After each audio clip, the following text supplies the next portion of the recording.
할렐루야.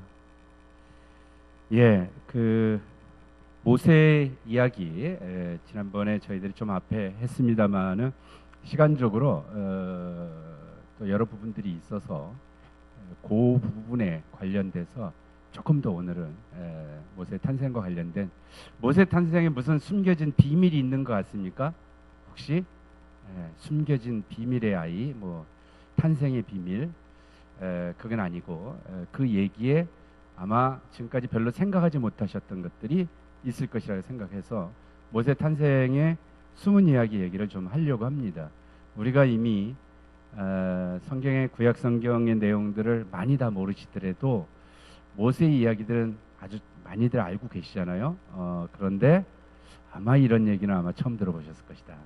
그래서 그런 얘기들을 좀 더 해나갈 거고요. 시내산에 이제 모세가 미디안으로 가서 시내산 하나님을 만나는 이야기 장면이 매우 중요한 얘기인데 매우 어렵고 힘든 얘기이기도 합니다.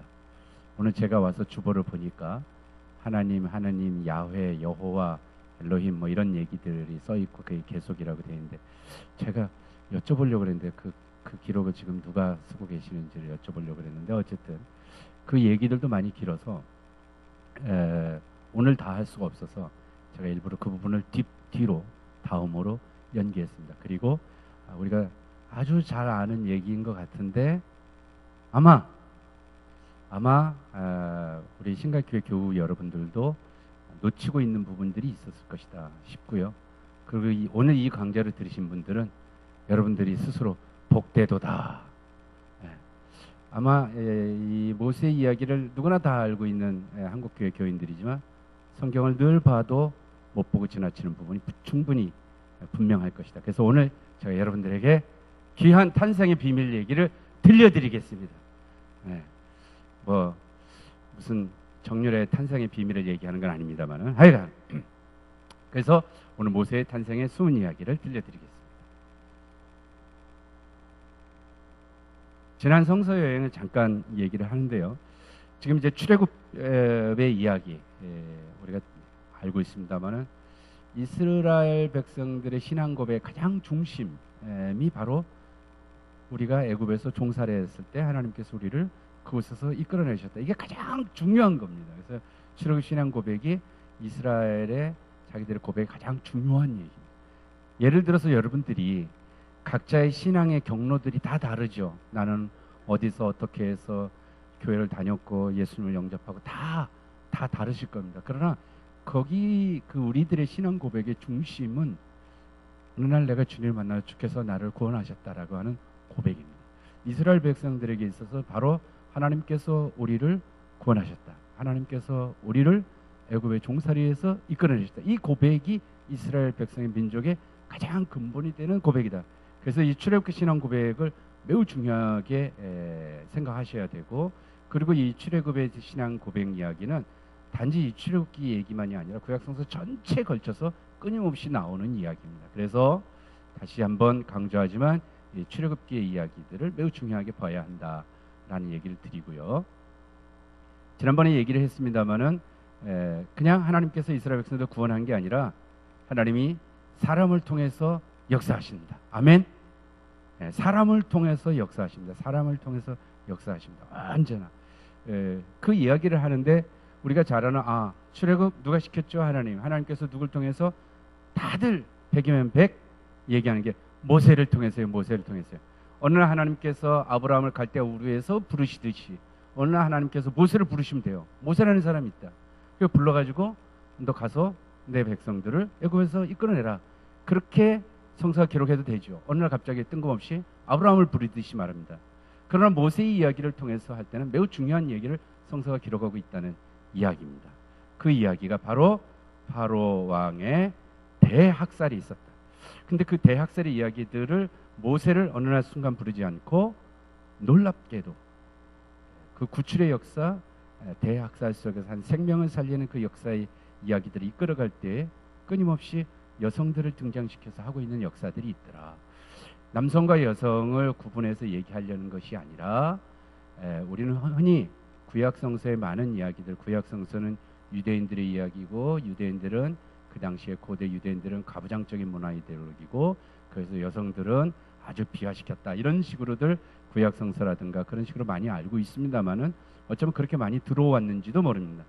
그래서 한국 기독교, 서양에서 들어온 이 서양 기독교 지난 2000년의 역사가, 서양 문화가 가지고 온 역사들의 이야기가 아닌가. 그래서 다시 성서를 펼쳐보는 이야기, 그런 면에서 여성들의 역할이 이렇게 중요하게 드러나 있다라는 것은 성서가 그렇게 얘기를 했는지, 아니면 우리가 성서를 통해서 여성들의 이야기를 다시 들추어내서 하나님께서 이렇게 여성들을 통해서 역사하시는 것이다 라고 하는 중요한 것을 발견하는 것, 매우 중요하다. 다시 우리들의 삶을 볼 수 있는 것이다.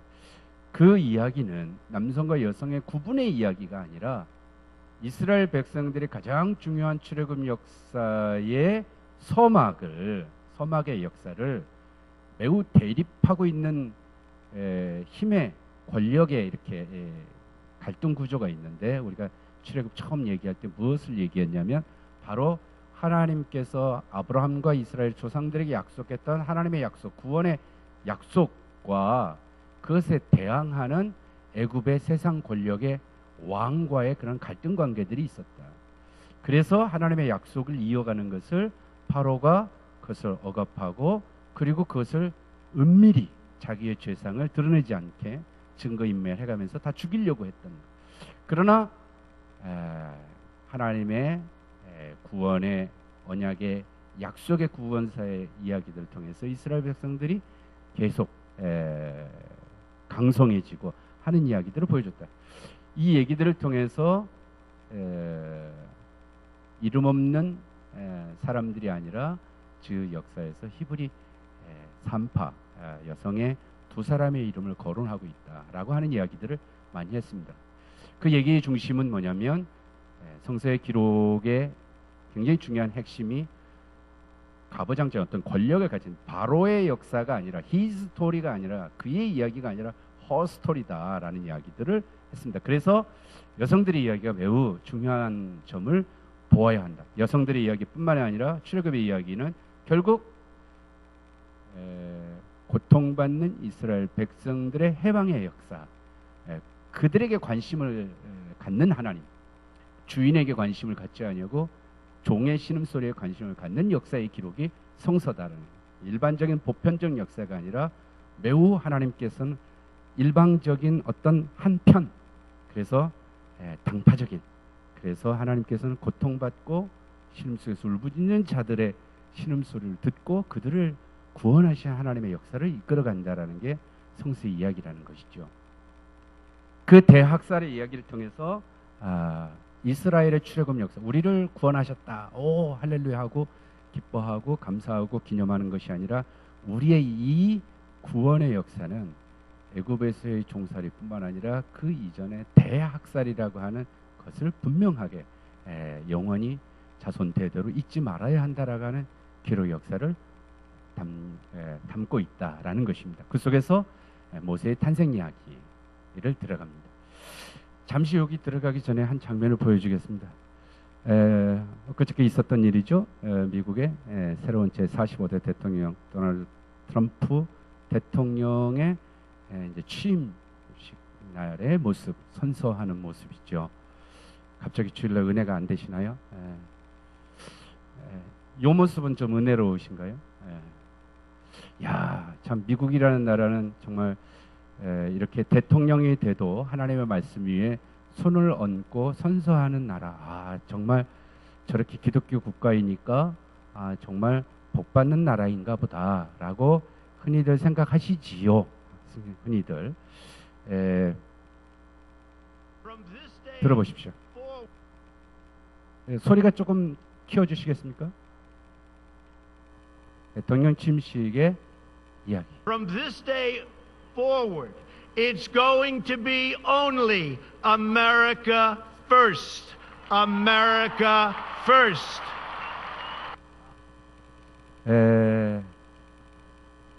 16분간의 취임사를 통해서 15번 등장하는 단어가 아메리카라는 말이었다는 것입니다. 제가 이 장면을 보여드리는 것은 흔히 한국 기독교에도 한국 교회도 수많은 사람들이 언제나 교회 다니고 예수 믿으면 다 잘 된다. 대통령도 예수 믿는 대통령, 장로 대통령에 대해야 한다. 미국이라는 나라 하나님 앞에 성경에 목사님 앞에서 성경에 손 얹고 기도한다라고 얘기하는데 미국이라는 나라를 우리가 잘 알지요. 그리고 미국의 대통령이 한 나라의 대통령뿐만 아니라 전 세계를 움직이고 있는 전 세계 수십억의 인구가 쳐다보고 하는 저 앞에서 대통령이 취임식을 하면서 오직 미국의 우선을 위해서 미국 우선이다. 이것을 저렇게 공공연하게 어떤 한 개인이 아니라 대통령이 취임하면서 얘기한다는 게 너무너무 놀랐습니다. 미국의 우선주의라는 게 이제 이미 트럼프 정부가 나오면서 될 거라는 것은 얘기들을 많이 하고 있지만 저게 가능한가라는 거죠. 저렇게 성경에 손을 얹고 시작하는 게. 저는 오늘 아까 예배드리면서 목사님 오늘 주일 말씀에도 설교하셨습니다마는 오직 개인 나만이 아니라 우리가 공동체 함께 그리스도의 몸에 하나로 살아가야 하는 우리들이죠. 그것이 하나님의 말씀일 텐데 하나님의 말씀에 손을 얹고 뭐 대다수의 국민들이 환호하는 건 아닙니다만은 저렇게 수많은 사람이 환호하고 저렇게 공공연하게 전 세계로 전파되면서 오직 미국을 우선을 한다. 오직 나만을 위해서. 이것이 도대체 어떤 성경에다가 손을 얹고 저렇게 기도하면 저런 말이 나올까?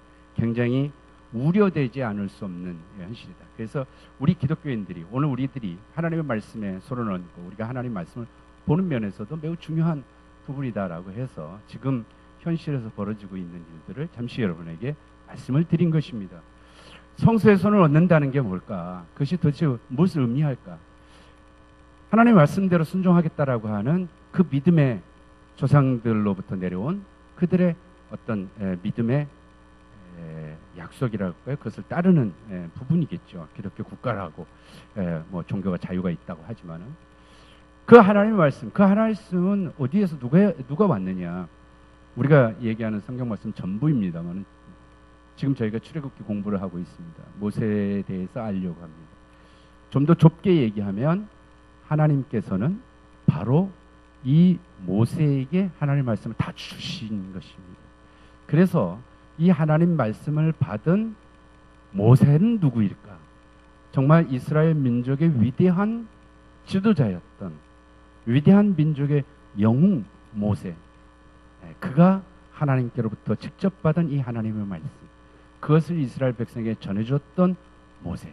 우리는 그 모세를 보면서 이 땅의 지도자란 또는 이 땅의 그리스도인으로서 우리가 어떤 삶을 살아야 할까라는 것을 바로 보아야 할 것이다 하는 면을 말씀드리고 싶어서 얘기를 했습니다. 자, 우리는 지금 모세의 탄생에 대해서 그냥 모세가 어떻게 태어났나가 아니라 성경의 모든 것을 다 기록하지 않는다. 지난번에 말씀드린 것처럼. 그리고 성경의 수많은 인물들 중에 오직 모세만 이 탄생에 대한 이야기를 이렇게 그리고 있다는 거예요. 도대체 이 이야기의 중심은 뭘까 하는 것입니다. 여러분은 모세의 탄생의 이야기를 통해서 극적으로 살아났구나. 위대한 영웅에 대한 탄생의 이야기들은 고대 근동에도 비슷한 이야기들이 좀 많이 있기는 합니다. 그렇게 생각하시는지 다시 한번 보겠습니다. 오늘 저는 그 짧은 이야기 속에 성경이 다 기록하지 않는데 거기에 숨겨져 있는 놀라운 하나님의 구원사의 역사가 담겨 있다는 것입니다.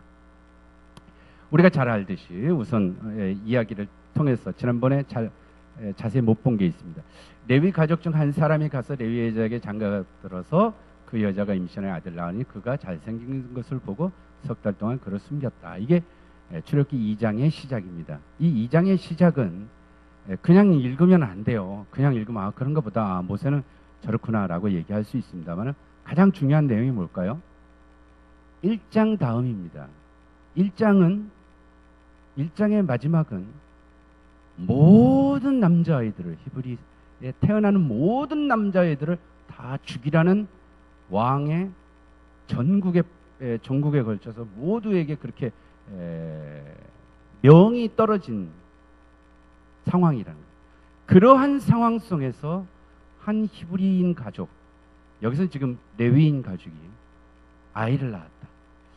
아이를 낳았으면 얼마나 기뻤겠어요. 아이를 낳는 건 행복한 일이죠. 그러나 뭐 사진이 많이 그림이 없어서 제가 잘 그리지도 못해서 그냥 했습니다만, 그 상황을 갖고 생각해 보십시오. 대학살의 상황에서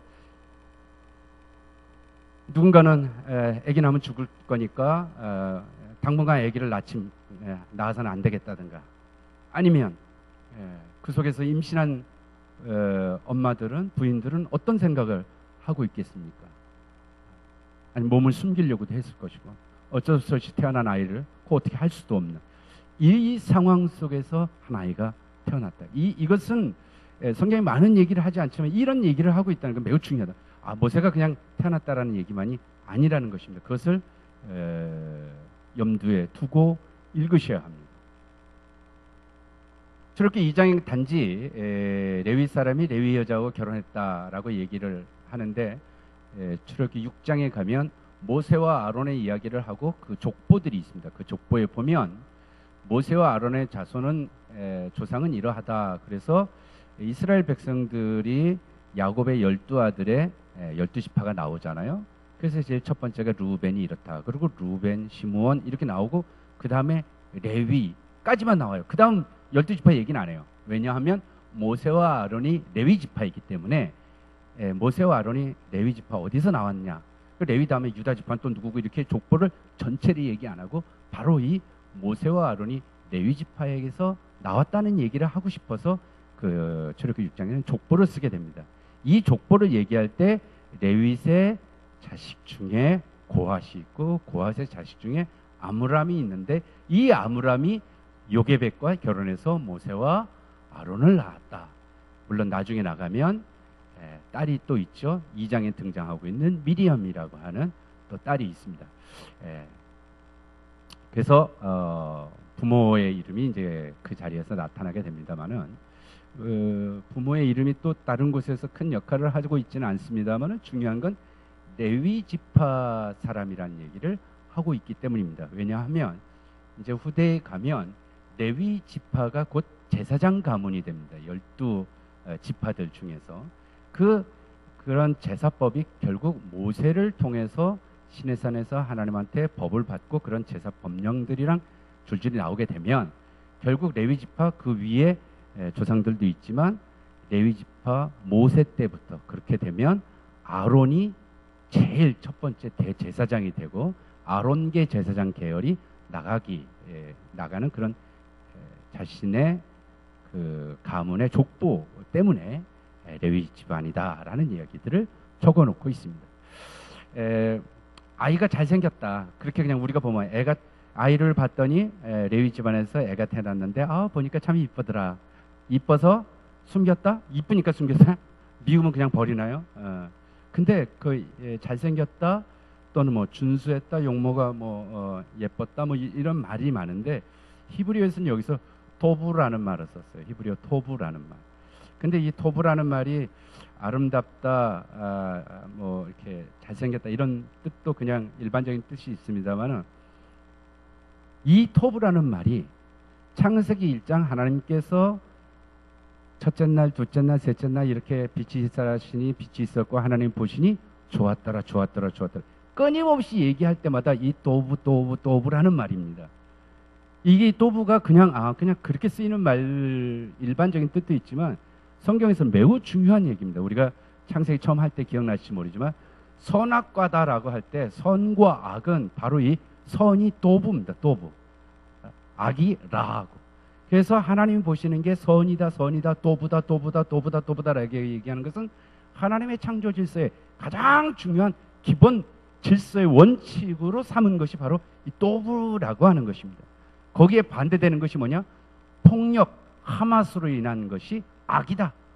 그래서 창세기 6장 5절에 창세기 1장에서는 하나님이 창조하시고 그때마다 보시기에 도부였다. 보시기에 선했다. 그랬는데 창세기 6장 5절에 가면 하나님 보시니까 악했다 이겁니다. 그래서 그 악한 것을 하나님께서 쓸어버리고 홍수로 심판하는 이야기죠. 이 얘기는 좀 이따 또 하겠습니다만은, 그래서 아이가 태어났는데 아이가 도부였다 라고 하는 이것은 그냥 아이가 그냥 잘생겼다라는 뿐만이 아니라 하나님이 보시기에 또부였더라. 이것은 창세기 1장에서 끊임없이 얘기했던 이야기입니다. 그러니까 그냥 아이가 태어났다. 근데 아이가 3달 동안 숨겼다. 그냥 그렇게 갈 수도 있잖아요. 하나 아이가 태어나서 그냥 할 수는 없고 부모가 숨겼다 할 수 있는데 아이가 예뻐서 숨겼다는 얘기를 하자는 게 아닙니다. 아이는 또부였다는 거예요. 이 얘기는 바로 하나님의 창조 질서를 이어가는 모습이었다. 이 또부를 하나님이 보시기에 아름답고 선한 이 생명을 죽일 수 없다. 모세는 하나의 상징입니다. 그 전체를 통해서 이 대학살 가운데서 그 누구도 임신할 수 없고 그 아이를 태어나게 할 수도 없고 그 속에서 생명은 태어났는데 이 생명을 하나님은 또부였다라고 얘기한다는 거예요. 그래서 그것을 지켜나가겠다는 것입니다. 창세기 2장 3절 바로 그 다음 절에 더 숨길 수가 없다. 아이의 울음소리도 커졌겠죠. 더 숨길 수가 없게 돼서 그를 위해서 갈대 상자를 가져다가 역장과 나무진을 칠하고 아기를 거기 담아 나의 강가 갈대 사이에 두고. 지금 여기에 주어가 빠져서 보입니다마는 지금 이 주어는 2절에 나타나는 그 레위 여자입니다. 엄마예요. 엄마. 그러니까 모든 게 엄마가 지금 하고 있는 거예요. 한 레위 남자가 레위 여자랑 결혼했다. 그래서 그녀가 임신하여 그녀가 아기를 낳고 그녀가 아이를 3달 동안 숨기다가 그녀가 이 아이를 어떻게 할 수 없어서 그녀가 이 아이를 위해서 이렇게 해서 계속해서 끊임없이 엄마가 이 아이를 위해서 어떻게 하는지에 대한 하나하나 일거수일투족을 얘기하고 있는 거예요. 이거는 끊임없이 여성들의 얘기들을 제 지난번에 얘기한 것처럼 하는 얘기입니다. 갈대 상자를 가져다가 아이를 강가에 이제 어쩔 수 없이 하려고 하잖아요. 아이가 이제 물에다 던질 수는 없고 물에 띄워야 된다. 그런데 우리 성경을 읽으면 이렇잖아요. 이 갈대 상자가 뭔지 압니까? 이 갈대 상자가 테바라고 하는 거예요. 테바. 히브리어 테바예요. 테바. 한번 따라해 보세요. 테바. 테반 같기도 하죠. 테바. 이 테바가 뭔지 아세요? 테바가 뭐 이렇게 소쿠리? 조그만 것 같습니까? 클 것 같습니까? 어떨 것 같습니까? 테바. 아이를 담아야지. 이렇게 그래서 둥둥 뜰 수 있게. 테바인데 이 테바가 뭔지 알아요? 바로 노아의 방주가 테바입니다. 그러니까 이게 노아의 방주는 뭐 동물들도 다 타고 뭐 몇 큐브 해가지고 막 3층으로 짓고 말고 굉장히 크잖아요. 뭐 그런 것도 테바라고도 할 수 있고 뭐 조그만 애기 하나 담는 것도 테바라고 할 수 있겠고 뭐 이럴 수 있겠지만 창세기 6장 14절 너는 잣나무로 테바를 만들어라.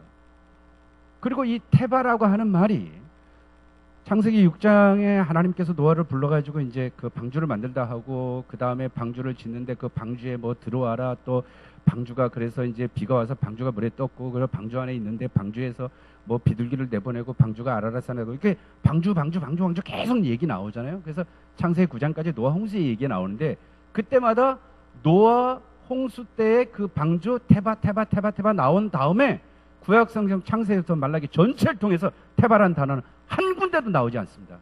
오직 모세의 어머니가 이 아이를 테바에 담았다는 거예요. 구약성경 전체에서 오직 이 2군데만 나옵니다. 이 얘기는 만약에 이스라엘 부모들이 아이들에게 후대에 자기들의 조상들의 이야기들을 오늘 뭐 토끼와 거북이처럼 옛날 얘기를 해주는 거예요. 그래서 창세기부터 옛날에 하나님께서 하고 이렇게 쭉 얘기하고 노아 홍수의 이야기들 하면서 히브리 말로 이제 테바 얘기를 한다는 것입니다. 그러다가 이제 모세 얘기를 하면서 모세 얘기도 하는데 그럴 때 그 아기의 모세의 엄마가 아이를 위해서 어쩔 수 없이 어떡하나 막 얘기하다가 테바를 마련했어. 이 히브리어를 아는 순간 이 히브리어 테바가 굉장히 구약성서에 많이 나오는 단어가 아닙니다. 흔하게 나오는 단어가 아니에요. 그냥 소쿠리 일반적인 바구니가 아닙니다. 오직 유일하게 노아의 홍수 때 등장했던 단어라는 거예요. 이 단어를 유독 모세에게 쓰고 있다. 이것을 들으면 와 노아의 방주였네. 그러니까 우리말로 한 아기를 위해서 방주를 만들었다 그러면 노아 방주할 때 맨날 방주 하다가 방주를 만들었다면 우리는 어감이 이상하죠. 그러니까 이게 뭐예요 이게? 그렇게 생각할 수 있겠지만 히브리어는 동일하게 그 단어를 씀으로써 하나님께서 홍수 심판을 통해서 노아와 하나님의 온 생명들을 정결한 짐승과 이런 것들 구별해서 하나님께서 하나님의 창조 사역을 이어나가는, 하나님의 구원사를 이어나가는, 심판과 구원을 이어나가는 놀라운 역할에 방주의 역할을 했다고 하는 것은, 바로 모세가 태바에 담겼다는 것은 그 다음 복선으로 모세가 나일강에 빠져 죽지 아니하고 그것을 통해서 이 대학살의 현장에서 살아날 거라고 하는 그러한 것들이 복선에 숨겨져 있다. 이것이 놀라운 이 비밀에 숨겨지는 하나님의 구원사의 역사의 이야기라는 것입니다. 그래서 노아 구원의 방주라면 모세를 통해서 이스라엘 민족 구원자의 역사, 하나님께서 그 생명 그를 지켜서 이어나갈 것이다. 노아 때의 세상이 모든 것이 악한 것을 보시고 하나님께서 그것을 물청사하듯이 이제 모세를 통해서 이 악의 세력들, 대생명을 죽이는 이 대학살의 바로의 이 모든 고역과 그러한 억압의 세력들을 하나님께서 심판하시고 구원하실 것이다 라고 하는 의미가 매우 중요하게 담겨 있다라는 것입니다. 모세의 탄생의 이야기에 얽혀있는 극적인 구출의 이야기, 잠시 여러분들이 알고 있는 모습들만 한번 그려볼게요. 레위 집안에서 한 부모에서 애가 태어났다. 그림을 왜 저렇게 그렸는지는 잘 모르겠습니다만은 하여간 그랬는데 어쩔 수가 없어가지고 저 태바에 담아서 나일강가에 하게 되죠. 그런데 어떻게 했죠? 그 모습을 누이가 미리암이 강에 뛰어서 가니까 저게 어떻게 되는지를 쳐다봤다. 저게 어디로 떠내려가는지 아니면 가다가 이거 어떻게 될지도 모르고 쳐다본다는 게 어떤 의미가 있을까요? 그냥 내다 버린 게 아니죠. 어쩔 수 없는 상황 속에서. 특별히 바로의 공주가 그것을 발견하고 그것을 가지고 왔다. 그러고 나서 그 누이가 그것을 보고 바로의 공주에게 가서, 딸에게 가서 얘기를 해서 내가 이 아이를 위해서 유모를 데려올까 얘기하니까 그렇게 해라. 그래서 어머니를 데리고 옵니다. 그래서 어머니에게 바로의 공주가 자, 이 아이를 위해서 이 아이에게 젖을 줘라. 내가 그 삭슬 주겠다. 그래서 데려가고 그 아이가 자라면 이제 데려왔다. 여러분 좀 요 상황이라면 이렇게 지금 그리고 있습니다. 성경은 모세의 태어남과 극적인 구출의 이야기들을 아주 짤막하게 소개하고 끝이 납니다. 이 얘기를 통해서 여러분 무엇을 느낍니까? 모두가 모세가 주인공이에요. 위대한 민족 영웅의 이야기들의 중심 포커스가 맞춰져 있기 때문입니다. 다시 말하면 여태까지 모세 이야기를 할 때마다 히스토리로 했어요. 히스토리로. 남자들의 역사로 했습니다. 남자들의 역사로. 나중에 제가 홍해바다 건넌 다음에 이야기를 해드릴 겁니다. 출애굽기 15장에 모세가 홍해바다 건넌 다음에 찬양하는 얘기 있고 뒤에 짤막하게 몇 줄 안 되는 짤막하게 모세의 누이 미리암이 찬양하는 얘기가 있습니다. 그러니까 앞에 모세가 다 얘기했죠. 사실은 구약 성경에서 가장 오래된 성경 구절이 바로 이 미리암의 찬양 노래입니다.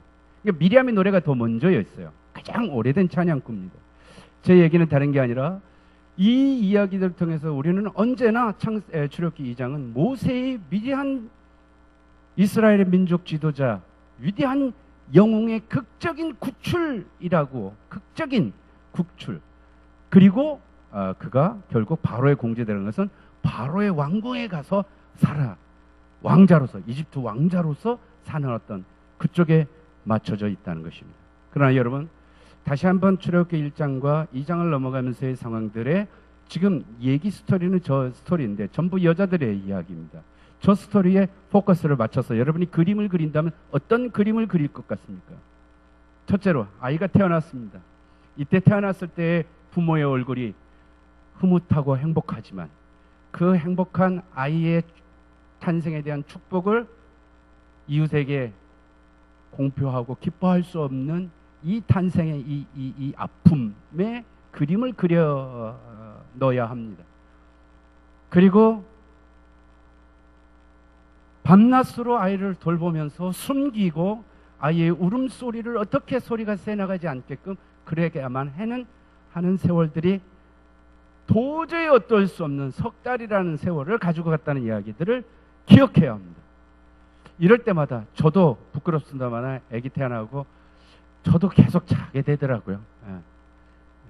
아이 엄마는 계속 깨서 아이 우유도 해주고 나는 조금 뭐 자기 전에 그런다 그러지만 소리는 들리는데 몸이 잘 안 일어나는데 엄마들이 그러더라. 엄마들이. 그래서 엄마들의 이야기들을 하고 있는지 모르지만 자 그런 다음에 그림 아기가 석 달 돼가지고 아기 소리가 컸겠구나. 그래서 결국은 뭐 죽일 수는 없으니까 이렇게 바구니에 해갖고 강가에 버렸다. 누이가 따라가. 아론도 있어요. 성경에는.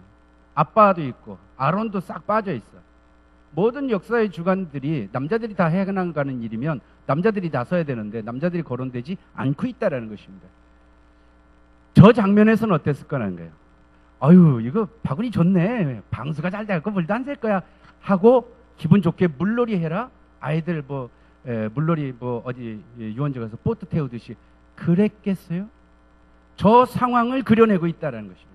저 상황 속에서의 여게벳 엄마와 미리암의 이야기.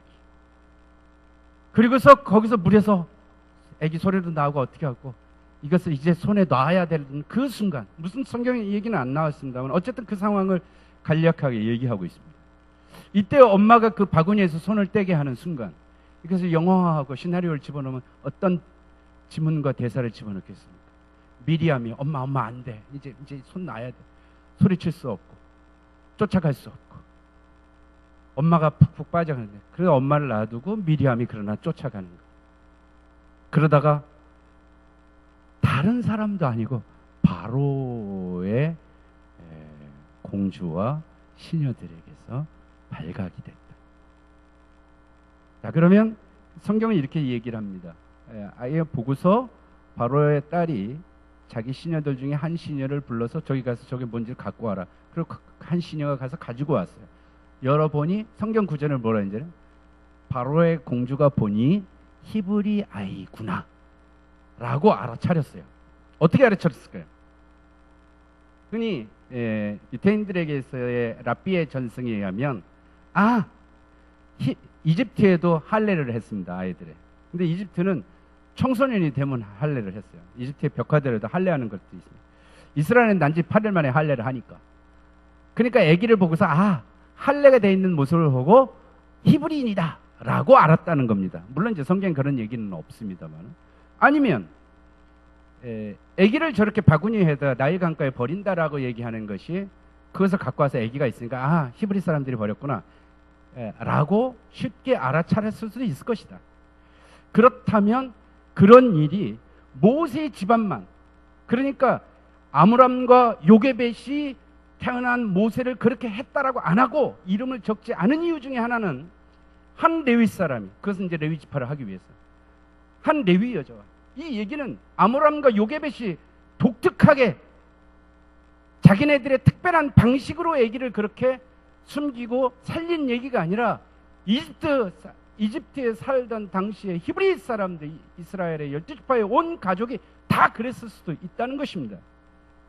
그러니까 한 레위 사람이든 한 유다 사람이든 한 베냐민 지파 사람이든 어떤 사람이든 간에 그런 일들이 비일비재했을 수도 있을 것이고, 그 속에서 바로의 공주인들, 그러한 나라 전국에서 그러한 일이 벌어지는 상황 속에서 그 아이를 보고서 히브리 사람이구나 라고 충분히 알 수도 있겠죠. 문제는 성경의 기록이 바로의 공주가 히브리 아이라는 것을 발견하고 라고 얘기하는 장면에 있어서 이 사실을 뻔히 알고 자기의 아버지 파라오가 전국에 걸친 그 명을 분명히 알았을 텐데 그 명을 어긴다는 게 이게 쉬운 일은 아니었을 거예요. 무슨 반려견 키우듯이 애가 이쁘니까 잘생겨서 그냥 나도 애기를 갖고 싶어서 그런 얘기 내용이 없습니다. 어떤 마음이 가졌는지는 모르지만은, 계획과 의도가 있었는지 모르지만은 매우 중요한 성경의 기록 하나는 딱 하나 있습니다. 바로의 공주가 그 아이를 보니 하말, 가엾다, 불쌍하다. 이 하말이라고 하는 단어는 하나님께서 이스라엘 백성들을 구원하는 측면에서 내가 그들을 가엾게 여기고 내가 그들을 불쌍히 여기고 할 때마다 나오는 매우 중요한 히브리어 단어이기도 합니다.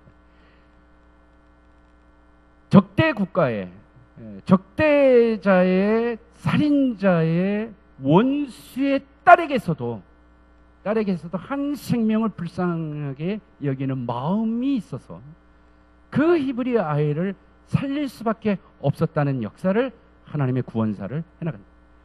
하나님의 구원의 역사는 사람에게 있어서 가여워하는 마음, 불쌍히 여기는 마음, 그것이 누구에든지, 그것이 한 생명에 대해서 여성들이 가지고 있었던 마음들의 포커스를 맞추고 있다는 것입니다.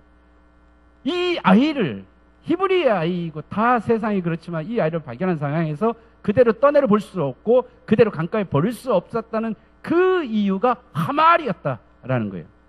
그건 누구에게나 특히나 한 생명, 아이에게 향하는 여인들의 마음이다. 그 중심으로 하나님의 구원사를 시작하고 있다. 이 하말 때문에, 이것 때문에 어머니가 아이를 낳고 아이를 위해서 숨기고 어쩔 수 없이 아이를 강가에 내다 놓게 되고 그 또 누이가 그 하말로 그 아이를 쫓아가게 되고 그 모습을 보자마자 그에게 지혜를 넣어서 곧장 바로의 공주에게 이 아이에게 젖먹일 유모를 내가 소개시켜 주겠다. 그래서 그 지혜를 통해서 바로의 공주가 그녀를 유모를 데려오게 해라. 곧장 미리암은 어머니한테 달려갑니다.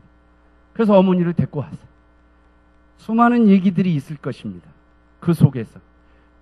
그래서 바로의 공주가 당신이 이 아이에게 젖을 먹이며 내가 그 삭수를 주겠다. 그래서 그 어머니가 이 아이를 데리고 갔다. 이게 끝이에요. 이 얘기가 무슨 얘기인가요? 위대한 영웅 모세의 극적인 구출에 담긴 얘기입니까? 어떻게 바로의 궁정에서 살았는가? 모세의 성장기에 대한 내용이 성서에 있는 줄 아십니까? 없습니다. 아무 얘기도 담아내고 있지 않습니다.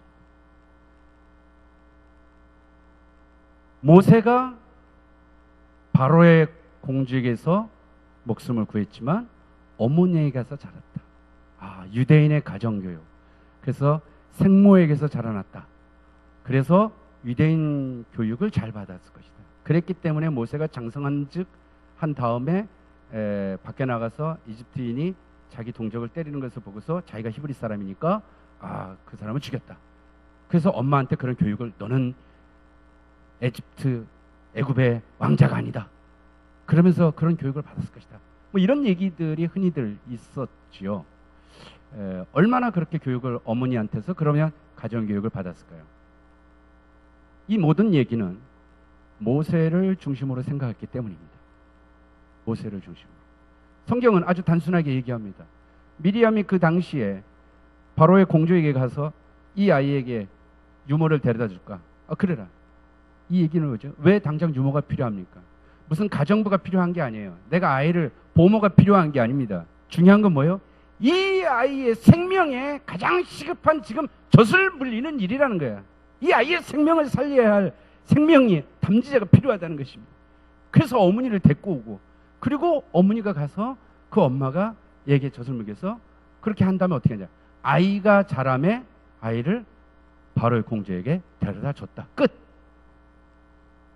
그럼 아기 때 그냥 젖만 떼서 이제 데려다 준 겁니다. 그러면 그 성경의 내용의 중심에는 모세가 엄마에게 가서 히브리 교육을 얼마나 충실히 받았다 이런 얘기를 하기에는 그것을 하려고 성서는 얘기하고 있지 않다라는 것을 알 수 있어요. 그러면 이 많은 얘기들을 도대체 뭐라고 하느냐? 잠깐 모세라는 이름, 그래서 내가 물에서 건져냈다 이러잖아요. 흔히 말장난이라는 말이 있어요. 비슷한 발음을 가지고 하는 거. 그래서 물에서 민마임, 물에서 내가 마샤 했다 그래요. 마샤 했으니까 너 모세로 해라. 이래서 이름이 비슷한 겁니다. 그래서 이름을 모세로 얘기했는데, 유대인 랍비 전승에는 모세의 이름이, 이건 바로의 공주가 이집트 말로 했을 거 아닙니까? 이집트 말로. 그 발음을 들어서 이렇게 했을 것이다. 그래서 이것을 어원을 추출해서 히브리어 뜻을 잘 알아서 이렇게 하기보다는, 그래서 랍비 전승에는 아이가 어땠죠? 잘생겼다 그랬잖아요. 또부하다, 또부하다. 그래서 랍비 전승은 부모님들은 모세의 원래 이름을 잘생긴 아이, 그래서 그 흔한 히브리식 유대식 이름으로 도비야라고 불렀다는 겁니다. 물론 성서에 어디 뭐 특별히 나와 있지는 않습니다만 어쨌든 모세에 대한 그런 이름이 나와 있습니다. 자, 그럼 다시 이 짧은 얘기는 도대체 무엇을 전하려고 할까요? 태어나서 숨기다가 결국 석 달 만에 어미의 품에서 떼어내야만 했다라는 것을 전하는 것입니다. 매우 중요한 거예요. 모세가 석 달 자라서 목소리가 커졌다가 아닙니다. 그 엄마가 이 아이를, 태어난 아이를 부둥켜 안고 숨기며 도저히 숨길 수 없을 그 상황을 전하려고 한다는 거예요. 그러나 그 생명을 쉽게 버릴 수 없는 거죠. 결코 버릴 수 없는 거죠. 끝까지 그 생명을 쫓아가는 누이의 지혜로 아이를 다시 엄마의 품에 안겨주게 됐다. 당시 대학살의 현실에 수많은 여인들이 한 그 죽임의 현장에서 모세의 탄생, 모세의 극적인 구출의 이야기는 다른 게 아니라 성서가 증언하는 것은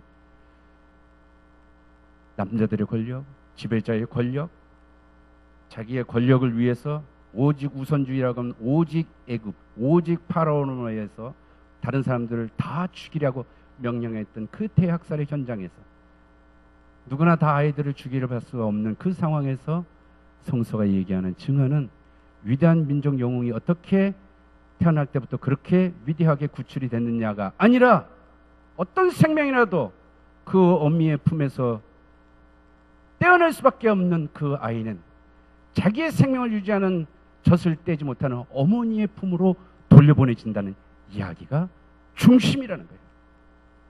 그래서 출애굽기의 이 짧은 모세의 극적인 구출이 아니라 생명의 아이를 어미의 품으로 곧장 그 순간에 다시 돌리게 하는 놀라운 하나님의 구원사의 역사를 그 안에 담고 있다는 것이 출애굽기 2장의 매우 중요한 이야기입니다.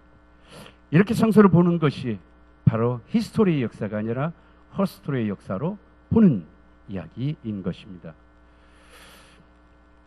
모세는 그렇게 젖을 이제 떼고 바로의 궁정에 가서 바로의 딸의 양자로서, 이집트의 왕자로서 어떻게 잘 자랐을까? 성경은 아무 얘기도 없습니다. 성경에 없는 얘기는 성경이 전하고자 하는 얘기는 그것이 중심이 아니라는 거죠. 우리가 늘 얘기하는 성서는 모든 것을 다 기록하고 있지 않았다. 단지 얘기는 이겁니다. 세월이 지났다. 그리고 모세가 어른이 됐다. 끝. 그 사이에 이집트의 왕궁에서의 어떤 이야기들은 전혀 전하지 않습니다. 그리고 우리가 잘 아는 것처럼 어느 날 나갔다가 애굽인이 나가서 동족에게로 갔다. 그의 형제, 히브리 말로 하면 그의 형제입니다. 그래서 이제 동족들을, 같은 민족을 형제라고 불렀으니까 고되게 노동하는 것을 보고 그때 그는 동족인 히브리 사람이 애굽 사람에게 매를 맞는 것을 봤다. 그래서 자료 살펴서 그를 모세가 쳐 죽여서 모래속에 숨었어요. 이튿날 다시 나가봤더니 이번엔 히브리 사람들끼리, 같은 형제들끼리 싸움하고 있는 거죠. 그래서 그는 잘못한 사람에게 왜 당신은 내 형제를, 내 동족을 때리느냐? 그러자 그 사람이 네가 뭐냐? 당신이 우리가 당신을 우리 지도자로 삼았냐? 재판관으로 세웠냐? 네가 애굽 사람을 죽이더니 이제 나도 죽일 작정이냐? 애굽 사람을 죽인 일이 탈로가 났다. 바로가 알게 되고 모세를 죽이려고 하죠. 그래서 모세가 미디안으로 도망갔다. 그리고 거기서 머물렀다. 이게 이제 이야기의 내용입니다.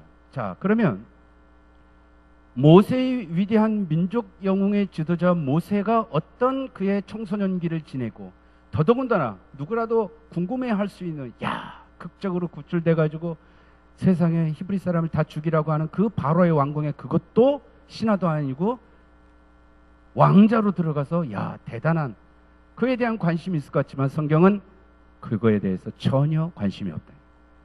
어떤 얘기도 전해주지 않습니다. 그냥 세월이 지나서 어른이 됐다. 그리고 단지 어느 날 한 사건을 보여주는 것이 애굽 사람이 자기의 형제 히브리 사람을 때리고 있다는 것. 그래서 때리고 있는 애굽인을 모세가 때려주겠다.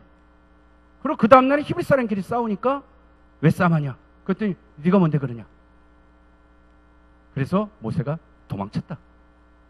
도대체 이 얘기는 무슨 얘기를 성서는 전해주려고 하는 것입니까? 이 모든 얘기에는 모세가 미디안으로 도망간 것은 결국 그곳에서 시내산에서 하나님을 만나는 장면입니다. 그리고 그곳에서 하나님께로부터 모세가 부름을 받고 소명을 받아서 다시 애굽으로 내려가 이스라엘 백성들을 애굽에서 탈출하게 되는 거죠. 이 모든 하나님의 구원사 출애굽 역사의 구원사의 그 과정을 이끌어가는 대목입니다. 그 대목 중에 가장 중요한 거, 어떻게 해서 하나님을 만나러 미디안으로 가게 됐느냐? 그 얘기는 어떤 사건이 있었다. 어쩔 수 없이 도망가야 되는, 범죄자로서 도망갔다. 그냥 범죄, 잘못을 저질러서 그 내용이 뭐냐? 애굽에서의 왕궁에서의 살은 얘기 다른 거 아무것도 없어요. 가장 중요한 거, 애굽에서 자기의 형제들이, 이스라엘 민족들이, 자기의 동족들이 고된 삶, 강제 노역을 하고 있는 것을 확인하고 보았다라는 것입니다. 확인하고 보았다. 가장 중요한 모세로 하여금, 모세가 하나님의 출애굽의 역사의 시작은 뭐냐? 모세가 내 백성이 노역하는 것을 보았다는 것입니다. 하나님이 이스라엘 백성들을 애굽에서 이끌어내셨다. 뭐 때문에? 하나님이 보셨다. 하나님이 그들의 고통스를 들었다. 그것부터 시작한다는 거예요. 하나님의 구원사의 역사는 울부짖음의 역사예요. 하나님이 그들의 울부짖음을 듣고 이스라엘 백성들에게 그 음성을 듣고 내가 그들의 조상들과 약속한 맹세를 기억하여 하나님의 구원사의 시작이에요. 하나님의 구원사는 당신의 백성들의 울부짖는 소리를 들으면서 하나님이 시작한다는 거예요. 모세는 하나님의 구원사의 중개자죠. 이 중개자의 히브리 백성들의 출애굽 역사의 시작을 동일하게 시작하는 거죠. 다른 얘기 없다. 내 백성들이 강제 노역하는 것을 보았다. 그런데 이제 우리 말이, 오늘도 우리 목사님께서 참 그 성경을 원어로 보느냐 안 보느냐에서 큰 차이가 있잖아요. 그런 겁니다. 우리 성경에는 애굽인이 이스라엘 백성들이, 히브리 백성이 애굽인에게 매를 맞는 것을 봤다. 매 맞는다. 뭐 어떻게 맞았을지, 이렇게 좀 채찍을 때렸는지, 이렇게 발로 찼는지, 요 정도 맞는 거, 요 정도 맞는 거 가지고 자식이 내 백성을 해가, 그리고 모세는 쳐 죽였다. 이렇게 돼 있어요. 어감 굉장히 다르죠. 얼마나 때렸길래 뭐 이런 거 뭐죠. 근데 히브리어는 동일합니다. 동일한 히브리어예요. 히브리인의 애굽인에서 맞은 것도 낙하입니다. 그러니까 이집트인이 얘를 때리는데 이렇게 치다, 때리다, 매를 치다, 이게 낙하라고 하는 거예요. 그런데 모세가 그 사람을 쳐 죽이는 것도 낙하예요. 그러니까 때려서 죽일 만큼 애굽인이 이스라엘 그 사람을 그 광경을 목격하고 있는 것입니다.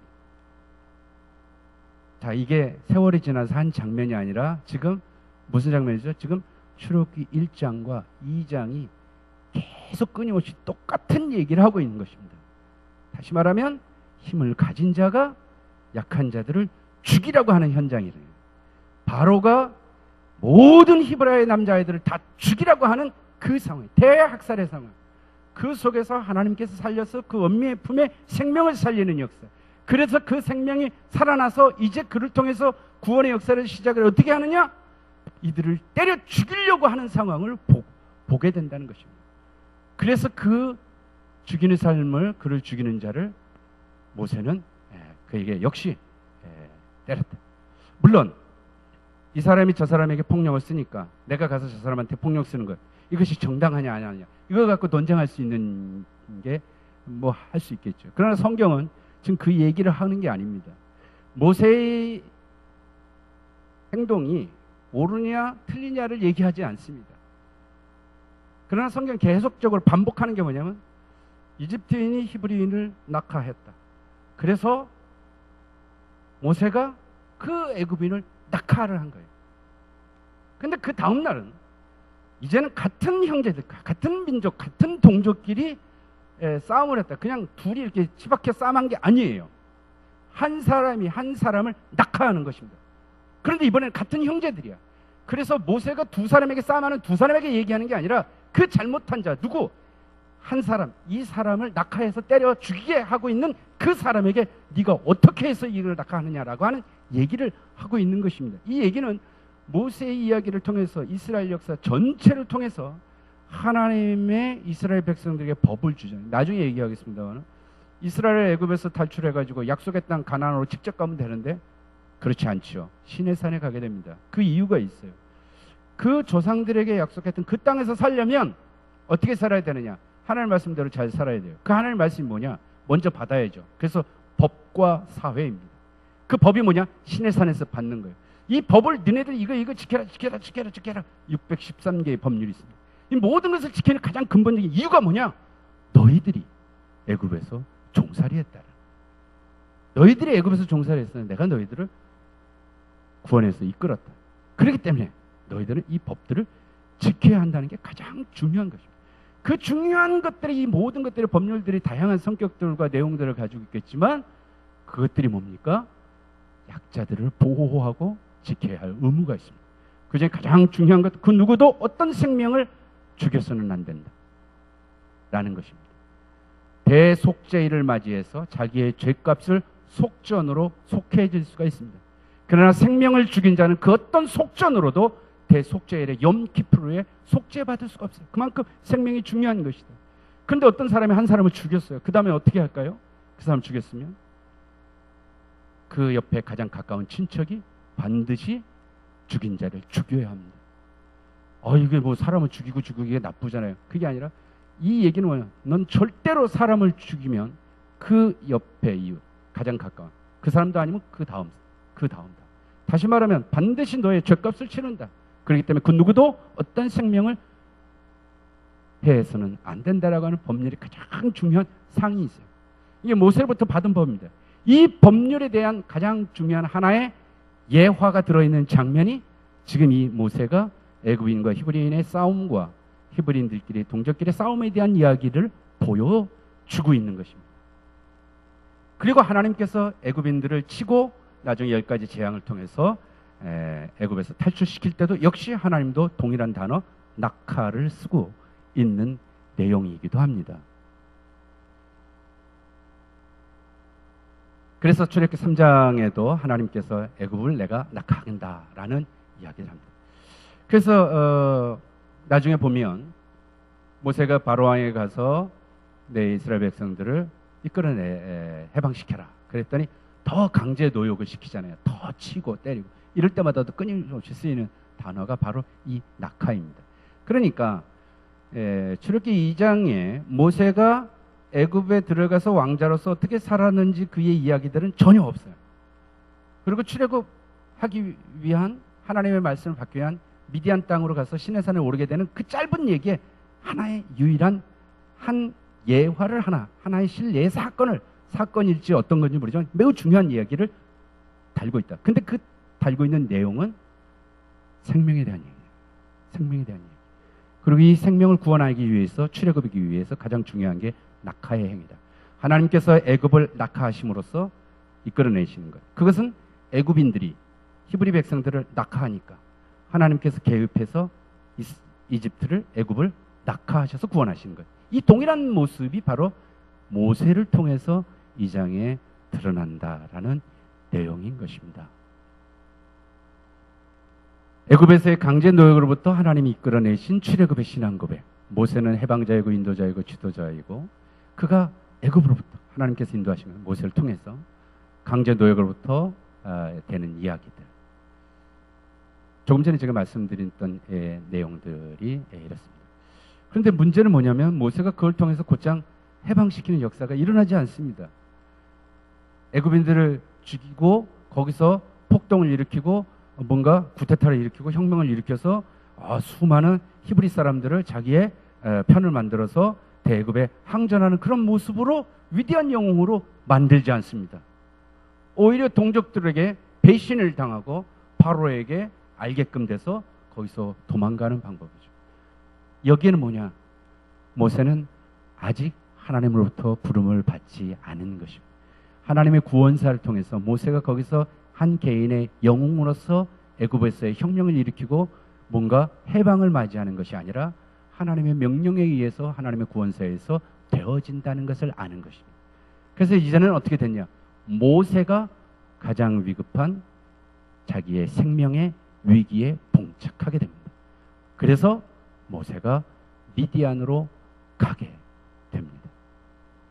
이게 지금 이 짧은 메시지 내용에 담겨 있는 모세의 탄생과 함께 구출, 이 출애굽의 역사를 하나님의 구원사를 어떻게 이끌어 가실까를 위해서 다 성경이 얘기는 하지 않지만 매우 중요한 이야기들을 하고 있습니다. 미디안에 가서 무슨 일이 있었을까요? 거기서 위대한 모세와 하나님이 만나는 장면입니다. 다음 이 시간까지 다시 만날 동안 숙제를 하나 내드릴게요.